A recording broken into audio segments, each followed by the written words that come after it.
Good morning and welcome to another video by Rideshare UK. Right, on today's video what we're going to be talking about is the question: does striking or going on demo against Uber actually hurt Uber? Does it work? Now, you will hear a lot of drivers saying striking doesn't work. It's a complete waste of time. You know, it makes no difference to Uber whatsoever by you striking. If anything, you're just wasting your time and money.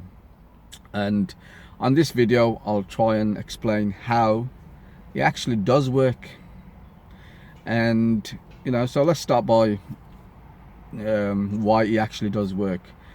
Now, if you have a rider in your car and you were to ask that rider, rank me something you know about Uber, what's the most common reply you're going to have from them?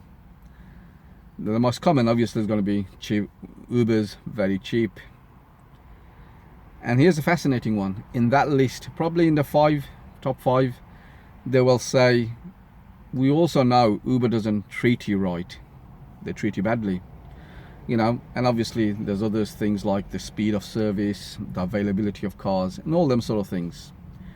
But how come on that top five, one of them is, we know Uber doesn't treat you right, it treats you quite badly? How has that gone on to be one of the top five? Now, I've covered a lot of strikes and demo on this channel, and I do have a soft spot for them. If anything, I call them heroes of the rideshare industry. While other drivers work on strike day, these are the guys who actually out there. And the other guys will be arguing the point, well, we need to feed our families, and all them sort of stories. And he actually reminds me of a saying: give a man a fish and you feed him for a day. Teach him how to fish and you feed him for a lifetime. And these guys who are on strike are the drivers that are teaching fellow drivers how to fish for a lifetime.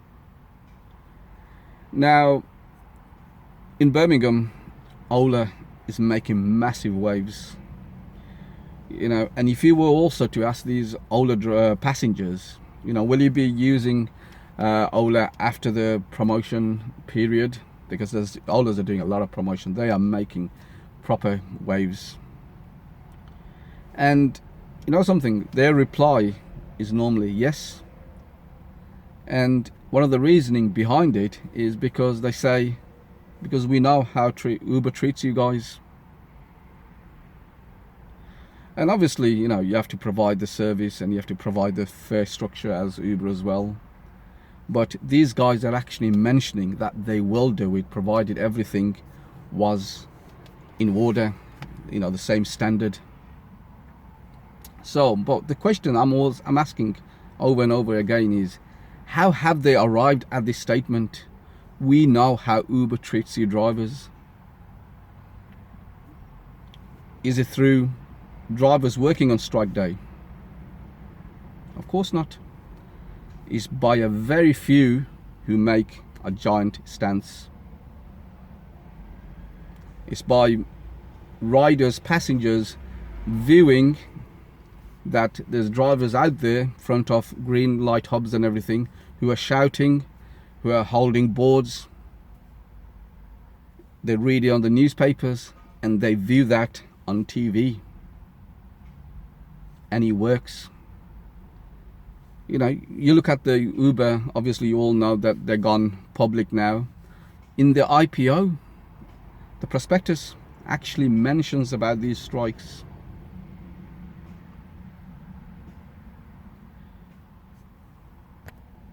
So who and what type of drivers have actually made them write about these strikes on their memorandum or the sales brochures? It is the big-hearted guys who want a better future for the rest of us. You know, remember, it's not the rich who actually feeds the whole poor of the world. It's the poor that feeds each other. When a poor person can't get enough to feed himself for that day, you'll find it's normally another poor person that shares what he has. So what I'll do is finish this video up by saying, look, I can understand not everyone could actually make to the demos or strike days, but if you do, and if you're passing, stop the car and just go and handshake the guys and let them know that you're doing a wonderful thing, because they are doing it for you. Right, I'll speak to you guys soon. Bye bye now.